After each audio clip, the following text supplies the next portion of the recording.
今天閘門收到了粉絲郵寄過來的車鑰匙，閘門看一下，是一把這個老款的雪佛蘭。天哪，這個鑰匙外觀也太舊了，按鍵都壞了，來給他檢測一下信號。信號還是有頻率的，只是一個外殼壞掉了，不影響，只要你的芯片是好的，我們就可以幫你全身升級。拆開裏面的一個芯片就可以了。我們來看一下升級好了之後整個外觀大改變的。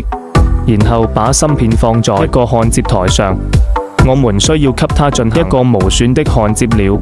拿出我們的排線，接到它芯片的每個按鍵上。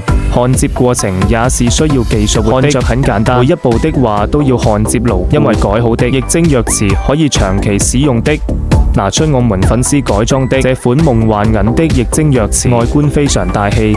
把芯片裝到液晶鑰匙裏面，再蓋上一個後蓋，一款全新的遙控就給升級的非常漂亮了。定製的一個雪佛蘭的車標可以觸摸操控。額外給他的車添加了原先沒有的無鑰匙進入，可以讓他走進車門就會自動解鎖，離開車3到5米自動落鎖，也可以鎖車升窗，可以預約後尾箱自動開啟，連接手機控車，功能還是非常多，非常實用的。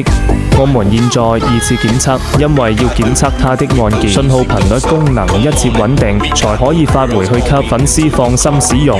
喜歡的來聯繫，給你一一回覆。